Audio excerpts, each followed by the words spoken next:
மத்தேயு நற்செய்தி 23ஆம் அதிகாரம் முழுவதையும் நாம் வாசிக்கின்ற பொழுது, ஐயோ கேடு, ஐயோ கேடு, வானளாவ நீங்கள் உயர்வீர்களோ, இல்லை பாதாளம் மட்டும் நீங்கள் தாழ்வீர்கள். அந்த அதிகாரம் முழுவதும் இறைவனுடைய கடுமையான கோபம், கனல் அல்லது சினம் வெளிப்படும். அதே போல லூக்கா நற்செய்தி இன்றைய 11ஆம் அதிகாரம் பார்க்கின்ற பொழுது, ஐயோ உங்களுக்கு கேடு என்ற கடுமையான வார்த்தை. இந்த வார்த்தையை பயன்படுத்துவதற்கு என்ன காரணம் என்று நாம் ஆராய வேண்டும் என்றால், திருக்குறள் 819 அந்த அதிகாரத்தினுடைய தலைப்பு தீய நட்பு அல்லது கெட்ட நட்பு. அந்த 819 குறள் இவ்வாறு சொல்லுகிறது: கனவினும் எண்ணாது மண்ணோ, வினைவேனு சொல்வேறு பட்டார் தொடர்பு.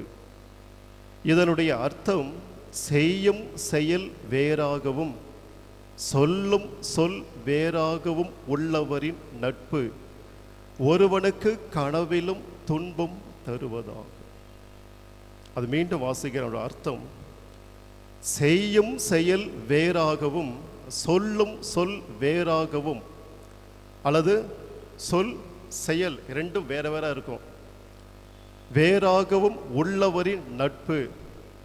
சொல்லும் செயலும் வெவ்வேறாக இருக்கக்கூடிய ஒருவருடைய நட்பு உங்களுக்கு கிடைத்தால், அந்த நட்பு எப்படி இருக்கும் என்றால், ஒருவனுக்கு கனவிலும் துன்பம் தருவதாகும். அந்த மனிதனுடைய நட்பு உறவு உங்களுக்கு மகிழ்ச்சியை கொடுக்காது. நீங்கள் அமைதியாக உறங்க போனையா சென்றாலும் அந்த உறக்கத்திலே உங்களை நிம்மதியாக விடாது. யாருடைய நட்பு, யாருடைய உறவு? எவன் ஒரு மனிதனுடைய சொல்லும் செயலும் வெவ்வேறாக ஒத்து போகாமல் இருக்கிறதோ, அந்த மனிதனுடைய நட்பு நீ நிம்மதியாக உறங்க சென்றாலும் உறக்கத்திலே கனவாக வந்து உன்னை துன்பத்துக்கு உள்ளாக்கும், உனது மகிழ்ச்சியை அபகரிக்கும். சற்று நீங்க யோசித்து பாருங்க. இந்த சொல்லும் செயலும் வெவ்வேறாக இருக்கக்கூடிய நபர், ஒருவேளை நீங்கள் நட்பாக பழகி இருப்பீர்கள், அந்த நட்பு உண்மையிலே உங்களுக்கு மகிழ்ச்சி கொடுத்த நட்பாக இருந்து இருக்கிறதா? பகலிலே உங்களுக்கு மகிழ்ச்சி கொடுத்து இருக்கிறதா? அல்லது நிம்மதியா போவோம், எந்த ஒரு நினைவும் இல்லாமல் போய் தூங்குவோம், உடனடியாக அந்த மனுஷன் வந்துடுவான், கனவுல வந்துடுவான், நிம்மதியா தூங்க விட மாட்டான். ஏனென்றால் அவன் எதற்காக நமக்கு துன்பத்தையும் துயரத்தையும் வேதனையும் கொடுக்கிறான் என்றால், அவனது செயல்பாடுகள், வாழ்க்கை முறை, அவனது சொல்லும் சரியில்லை, செயலும் சரியில்லை. இந்த இரண்டும் ஒருவேளை ஒன்றாக இணைந்து செல்லக்கூடிய ஒரு நபராக இருந்திருந்தால், அவனது நட்பு நமக்கு துன்பத்தை கொடுக்காது, வேதனையை கொடுக்காது, அல்லது நமது மகிழ்ச்சியை அபகரிக்காது, எப்பொழுதும் சந்தோஷமாக இருக்கும். அப்ப இறைமகன் இயேசு என்ற நற்செய்தி வாசகத்திலே ஐயோ உங்களுக்கு கேடு என்று கூறுவதனுடைய அர்த்தம் என்ன? நற்செய்தி வாசகத்திலே வாசிக்கின்ற பொழுது, அவர்கள் 10ல் 1 பங்கை இறைவனுக்கு காணிக்கையாக செலுத்துகிறார்கள். வாரத்தில் 2 நாட்கள் நோன்பு இருக்கிறார்கள். நாங்கள் எல்லாம் செஞ்சு முடிச்சிட்டோம். இறைவன் மோயிசன் வழியாக கொடுத்த அந்த கட்டளையை நிறைவேற்றி விட்டார்கள். ஆனால் செயல் எப்படி இருந்தது? செயல் சரியில்லை. வெளியே செல்லுகின்ற பொழுது முதன்மையான இருக்கைகள், ஃபர்ஸ்ட் பிளேஸ், மக்கள் எல்லாம் தங்களுக்கு வணக்கம் செலுத்த வேண்டும் என்று ஆசைப்படுகின்றார்கள். அடுத்ததாக மக்களை எல்லாம் துன்பத்துக்கும் துயரத்துக்கும் உள்ளாக்குகிறார்கள். அல்லது சட்டத்திற்கு விளக்கம் கொடுக்கின்றோம் என்று கூறி தேவையற்ற விளக்கங்களை எல்லாம் சொல்லி சொல்லி மக்களை அந்த சட்டத்தின் பிடியிலே அடிமைகளாக வைத்து விட்டார்கள். ஆனால் சட்டத்துக்கு விளக்கம் கொடுக்கக்கூடிய இவர்கள் ஒரு சுண்டு விரலால் கூட அதை அசைத்து பார்க்க முன் வர மாட்டார்கள். நாங்கள் சட்டத்தை மக்களுக்கு சொல்வோம், விளக்கம் கொடுப்போம், அதை கடைபிடிக்க வேண்டியது மக்களாகி நீங்கள் தான் கடைபிடிக்க வேண்டும். எனவே இந்த சட்டத்திற்கு விளக்கம் கொடுக்கிறோம் என்று கூறி கூறி மக்களை எல்லாம் அந்த துன்பத்திலே, துயரத்திலே, வேதனையிலே, வருத்தத்திலே இவர்கள் அமிழ்த்து விட்டார்கள். இப்படிப்பட்ட நிலையிலே தான் இறைமகன் இயேசு என்னை நற்செய்தி வாசகத்திலே கடுமையான வார்த்தையை பயன்படுத்துகின்றார். அடுத்ததாக என்ன சொல்லுவார்கள் இவர்கள்? நாங்கள் எல்லாம் சட்டத்தை எல்லாம் கடைபிடித்த ஒரு நல்ல மனிதர்கள் என்று சொல்லி இவர்கள் தம்பட்டம் அடிப்பார்கள். ஆனால் இறைவனுக்கு தெரியும், இந்த மனிதர்கள் உண்மையிலே சட்ட திட்டங்களை எல்லாம் கடைபிடிக்கக்கூடிய மனிதர்களாக இருந்தார்களா, அல்லது என்னை நேசிப்பது போல சக மனிதரையும் இவர்கள் நேசித்தார்களா, அல்லது தான் வாழக்கூடிய புனிதமான ஆலயத்தை மதித்தார்களா, அல்லது அந்த ஆலயத்திற்கு கொடுக்க வேண்டிய மதிப்பும் மரியாதையும் பரிசுத்தையும் இந்த மக்கள் கொடுத்தார்களா? கொடுக்கல. ஆனால் நாங்கள் ஆலயத்தை நேசிக்கின்றோம், இறைவன் இருக்கக்கூடிய இல்லத்தை நேசிக்கின்றோம், கடவுளுக்குரிய சட்டத்திட்டங்களை எல்லாம் கடைபிடிக்கின்றோம். தம்பட்டம். இந்த வீண் தம்பட்டத்தை இறைவன் ரசிக்கவில்லை. அவற்றையெல்லாம் அருவருப்பாக பார்க்கின்றார். குறிப்பாக மலாக்கி புத்தகம் 1ஆம் அதிகாரம் 10வது வசனம். அந்த ஒவ்வொரு வார்த்தைகளை கூர்ந்து கவனியுங்கள். நமது மனசாட்சி குத்தும் நமக்கெல்லாம்.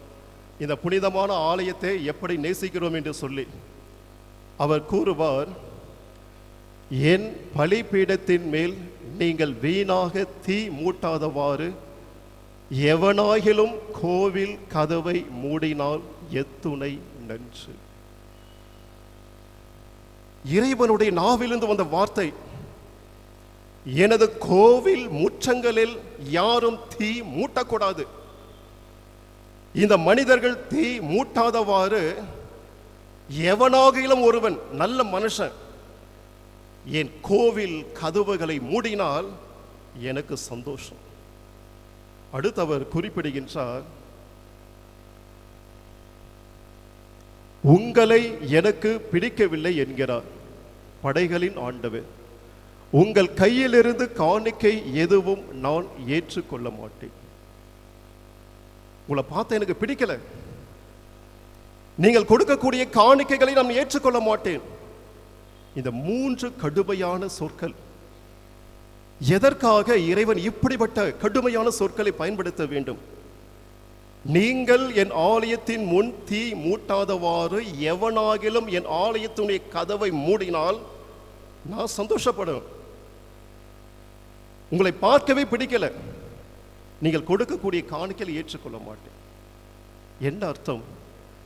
நாங்கள் கடவுளுடைய கட்டளை கடைபிடிக்கின்றோம், ஆலயத்தை நேசிக்கின்றோம், ஆலயத்தில் இருக்கக்கூடிய இறைவனை நேசிக்கின்றோம், துதிக்கிறோம் என்று வெளியே சொல்லி சொல்லி, வாயில சொல்லி சொல்லி செயல்பாட்டில் ஜீரோ. அப்ப அந்த சொற்களும் செயல்களும் இணைந்து செல்லவில்லை. அப்ப இணைந்து செய்யாத பொழுது இறைவன் சொல்லுகின்றார், எதற்காக வெறும் சொற்களால் என் ஆலயத்தை நேசிக்கிறேன், இந்த கோவிலை நேசிக்கிறேன், கடவுளை நேசிக்கிறேன், சட்டத்திட்டங்களை கடைபிடிக்கிறேன் என்று கூறிவிட்டு என் ஆலயத்தை நீங்கள் அவமரியாதை செய்கின்ற பொழுது உங்களை பார்க்கவே எனக்கு பிடிக்கல. இன்னும் ஒரு படி மேலே சென்றவர் குறிப்பிடுவார். எசையா புத்தகம் 1 அதிகாரம் 12-13வது வசனத்திலே, இனி காணிக்கைகளை வீணாக நீங்கள் கொண்டு வர வேண்டாம், நீங்கள் காட்டும் தூபம் எனக்கு அருவருப்பையை தருகிறது. நீங்கள் ஒழுங்கினமாக கொண்டாடும் அமாவாசை, ஓய்வு நாள், வழிபாட்டு கூட்டங்களை நான் சகிக்க மாட்டேன்.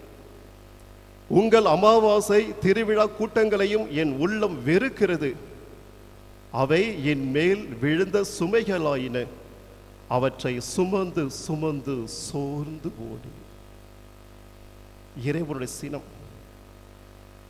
நீங்கள் கூட்டங்களை நடத்துகின்றீர்கள், ஓய்வு நாள் கூட்டங்கள், அமாவாசை கூட்டங்கள் என்று சொல்லி வழிபாட்டு கூட்டங்கள். நான் மகிழ்ச்சி அடைகிறேனா?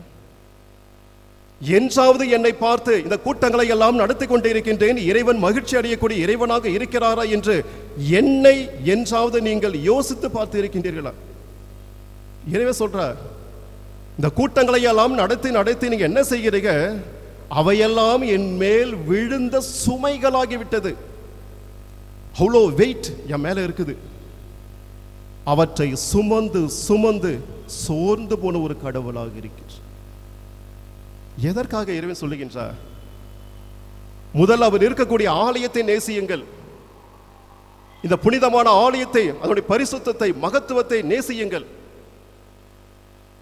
நான் இறைவனுடைய சட்டங்களை கடைபிடிக்கின்றேன், நேசிக்கின்றேன் என்று கூறிவிட்டு, வெறும் சொற்களால் கூறிவிட்டு, செயல்பாடுகள் வேறு விதமாக இருக்கிறது. இந்த ஆலயத்தை புறக்கணிக்கக்கூடிய செயல்பாடுகள், இந்த ஆலயத்தை மதிக்காத செயல்பாடுகள், இவற்றையெல்லாம் இறைவன் ஏற்றுக்கொள்ள மாட்டான். நீ எத்தனை கூட்டங்கள் வைங்க, இறைவன் சொல்வது போலதான், அவையெல்லாம் என் மேல் விழுந்த சுமைகளாக மாறிவிட்டது. நான் மகிழ்ச்சி அடைய மாட்டேன். என்னுடைய இல்லத்திற்கு வந்து என் முகத்தை நீ பார்க்கின்றாயா என்றாவது ஒரு நாள், இயேசுவே எனது செயல்பாடுகளால் நீ மகிழ்ச்சியாக இருக்கின்றாயா? இயேசுவே நான் உனக்கு மகிழ்ச்சி கொடுக்கக்கூடிய உமது பிள்ளையாக இருக்கின்றேனா? எனது வாழ்க்கை முறை உன் முகத்திலே மகிழ்ச்சியை கொண்டு வந்து சேர்த்திருக்கிறதா என்று என்றாவது ஒரு நாள் இந்த திவ்யனர்களை வீட்டிருக்கக்கூடிய இறைமகன் இயேசுவை பார்த்து நான் கேட்டு இருப்பேனா? கேட்க மாட்டோம். ஆண்டவரை எனக்கு மகிழ்ச்சி கொடு, ஆண்டவரை எனக்கு சந்தோஷத்தை கொடு, ஆண்டவரை என் குடும்பத்தை காப்பாற்று, ஆண்டவரை என் பிள்ளைகளுக்கு ஞானத்தை கொடு என்று சொல்லி நமது தேவைகளுக்காக மட்டும்தான் நாம் இறைவனை நோக்கி ஜெபித்து இருக்கின்றோம். ஆனால் இறைவனை பார்த்து என்றாவது ஒரு நாள், ஆண்டவரை என் செயல்பாடுகளால், என் சொற்களால் நீ மகிழ்ச்சியா இருக்கிறியா? நீ மகிழ்ச்சியா இருக்க நான் என்ன செய்ய வேண்டும் சொல் ஆண்டவரே என்றாவது ஒரு நாள் இந்த புனிதமான ஆலயத்தில் இருக்கக்கூடிய இந்த நற்கருணை ஆண்டவரை பார்த்து நாம் கேட்டு இருப்போமோ? கேட்க மாட்டோம். எனவே இயேசுவில் பிரியமான சகோதர சகோதரிகளே, இறைவன் நம்மை கண்டிக்கிறார் என்றால் அவர் யார்? அவர் எனக்கு தாய் தந்தை. பிள்ளைகள் தவறு செய்கின்ற பொழுது பெற்றோர் கண்டிப்பார்கள். எதற்காக? பிள்ளைகள் தவறான வழியிலிருந்து அவர்கள் மனமாறி நேரிய வழிக்கு வர வேண்டும் என்று சொல்லி. அப்படி பார்க்கின்ற பொழுது இறைவன் நமக்கு தந்தையாக இருக்கின்றார். நீதிமொழி புத்தகம் 3ஆம் அதிகாரம் 11வது வசனத்திலே வாசிக்கின்ற பொழுது, பிள்ளாய், ஆண்டவர் உன்னை கண்டித்து திருத்துவதை வேண்டாம் என்று தள்ளிவிடாதே, அவர் கண்டிக்கின்ற பொழுது அதை தொல்லையாக நினையாதே. தந்தை தன் அருமை மகனை கண்டிப்பது போல ஆண்டவர் தாம் யாரிடம் அன்பு கொண்டிருக்கிறாரோ அவர்களை கண்டிக்கின்றார். அப்ப இறைவன் அந்த பரிசேய மக்களையும் மறைநூல் அறிஞரையும் கண்டித்தார் என்றால் கோபத்தினுடைய விளைவு அல்ல, சினத்தினுடைய விளைவு அல்ல, அல்லது இயேசு அவளை வெறுக்கிறார் என்று அர்த்தம் அல்ல. அவருடைய தவறான வழிமுறையை அவர் சுட்டி காட்டுகிறார். நீ இப்படி செய்யாத, இப்படி செய். எனவே அந்த இரண்டு குழுக்கள் இருக்கக்கூடிய மக்களை எல்லாம் இறைமகன் இயேசு ஒரு தாய் தந்தையாக இருந்து அவருடைய தவறை சுட்டி காட்டி அவர்கள் திருந்துவதற்கான ஒரு வாய்ப்பை இறைமகன் இயேசு வழங்குகின்றார். அப்படி பார்க்கின்ற பொழுது நாமும் பல நேரங்களிலே இந்த சொற்கள் செயல்களால் தவறு செய்து இருக்கின்றோம். அல்லது பல நேரங்களில் இந்த சொற்களும் செயலும் ஒன்றாக செல்லாத சூழலை நாம் எதிர்கொண்டிருப்போம். குறிப்பாக அடிக்கடி கூறுவது, இது வெறும் கற்களால் கட்டப்பட்ட இடம் அல்ல. இறைமகன் இயேசு தனது உடலோடும் இரத்தத்தோடும் ஆன்மாவோடும் தேவ சுபாவத்தோடும் அந்த திவ்ய நற்கருணை பெட்டியிலே இருக்கின்றார். இறைமகன் இயேசுனுடைய கண்கள் இங்கேயே இருக்கிறது. இறைமகன் இயேசுனுடைய இதயம் இங்கே இருக்கிறது.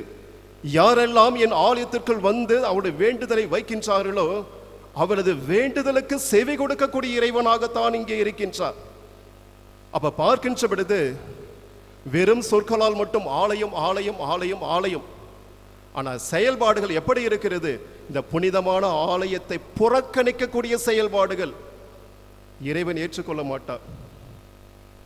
இந்த ஆலயத்தை அவமானப்படுத்தக்கூடிய செயல்பாடுகள் இறைவன் ஏற்றுக்கொள்ள மாட்டார்.